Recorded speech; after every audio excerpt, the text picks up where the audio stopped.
c'est Christelle ici, de la chaîne Académie de la Nouvelle Conscience. Je vais vous parler aujourd'hui de l'emprise, les emprises qui sont derrière la nuque.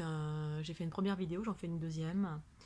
Tout simplement, comment s'en libérer. Je vais vous donner tout simplement mes techniques à moi. Quand ça m'arrive. Alors d'abord, je vais vous préciser que je suis ce que j'appelle une déesse androgyne.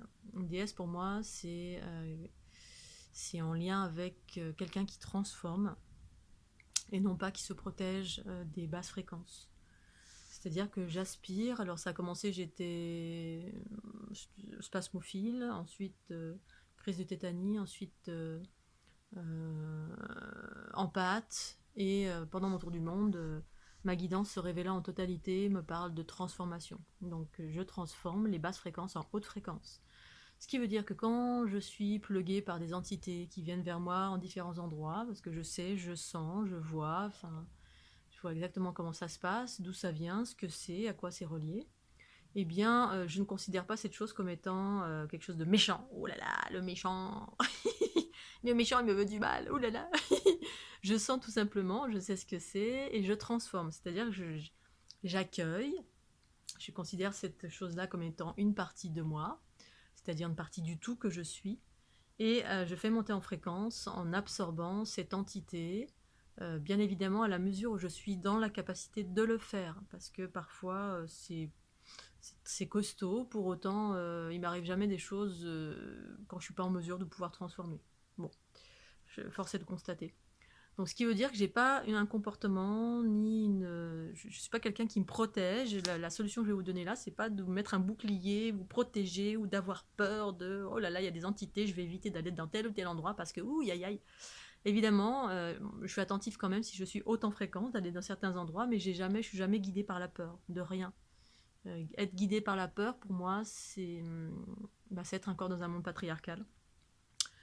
Pour autant, voilà, on peut être encore dans la peur, avoir certaines peurs, c'est tout à fait ok, c'est juste, mais c'est pas comme ça que je fonctionne. Donc quand je suis pluguée, eh bien je vais activer ma Kundalini, c'est-à-dire que mon rôle c'est d'absorber cette fréquence qui relie à un réseau patriarcal en lien avec les sévices sexuels qu'ont subis les femmes, sévices sexuels, agressions sexuelles, qui génèrent de la colère, de l'emportement, de la violence. Alors qu'on soit un homme ou une femme, bien sûr, hein, on peut être dans son principe féminin, ou même être tout simplement un homme, être relié à de l'agressivité parce qu'on a été violenté, parce que voilà. Ou parce qu'on est relié avec un masculin qui est dans la violence, qui est dans des choses un peu, voilà, un peu violentes, voilà, violentes, basse fréquence. Et souvent, moi j'ai remarqué ça chez certaines femmes, même nombreuses femmes. Soit elles sont en lien avec des hommes qui sont dans la violence et qui génèrent un enfermement sur elles. L'enfermement chez la femme majoritairement se situe au niveau du ventre, le temple, le centre du pouvoir du féminin, au niveau du ventre. Ce ventre est connecté normalement à la gorge. Parce que c'est ces deux centres de pouvoir par lesquels en fait se déploient les grandes capacités du féminin. La créativité, l'expression, où à partir du moment où on arrive à ouvrir l'expression qui provient du ventre, eh bien, s'ouvre le chant qui guérit, s'ouvre la communication qui guérit, s'ouvre la conscience qui peut s'exprimer et guérir. Il y a une multitude de choses qui passent par la communication, et quand on est coupé au niveau du ventre, ça coupe ici. Et en fait, dès qu'on est encore dans les blessures, eh bien, hop, toute l'énergie, quand on part dans la colère, la violence, choses comme ça, toute l'énergie part derrière. C'est comme si on avait une laisse qui nous reliait en permanence sur ce réseau patriarcal qui nous enferme nous d'abord, puis qui enferme le monde entier, enfin, le collectif. Donc on monte en fréquence, d'abord prendre conscience qu'on a cette laisse là, ou alors peut-être vous la récupérez quand vous êtes un transformateur, une transformatrice comme moi, je vais dans certains endroits, boum, moi je me fais des soins, alors la nuit je me fais des soins en permanence, je mets mes mains en fait vont là où j'ai besoin avec ma Kundalini, et puis toute la nuit en général ça reste là, je monte en fréquence, je transforme. Je n'émets aucun jugement sur ce truc derrière la tête, parce qu'émettre un jugement, c'est renforcer. Si c'est une entité, elle va faire, elle va s'accrocher encore plus. Non, ne me quitte pas. Donc, au contraire, être dans l'accueil, j'ai une pratique unitaire pour cela. Je pratique la respiration consciente.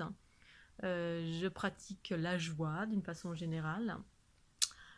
J'active ma Kundalini qui me fait monter en fréquence. En fait, je monte en fréquence avec une dynamique d'absorber et non pas de me séparer en jugeant cette chose mauvaise. Oh là là, il est méchant, il est méchant.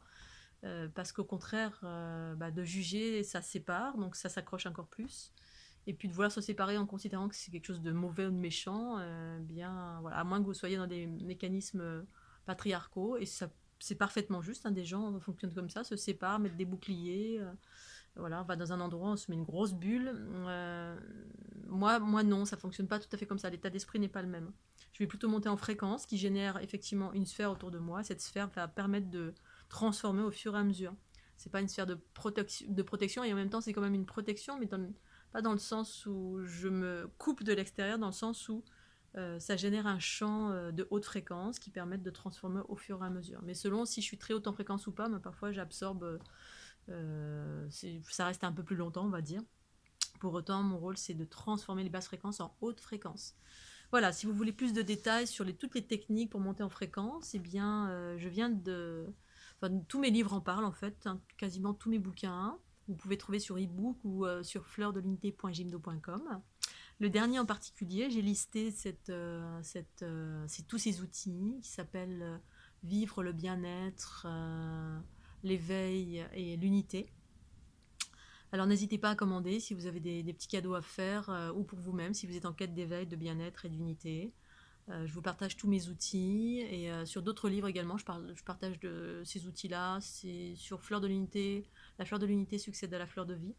Je partage tous ces outils et également comment monter en fréquence avec les différents lieux que j'ai expérimentés ces 15 dernières années en voyageant à travers le monde et l'Europe pour monter en fréquence et vivre tous les processus d'unité que je partage à ce jour avec la fleur de l'unité. Voilà, je vous remercie. Pensez au petit pot si ça vous a plu. Je vous souhaite un bon week-end. Moi, il va être bon. Je vais aller danser le rock and roll. Je vous dis à très bientôt et merci pour votre fidélité. Bye bye.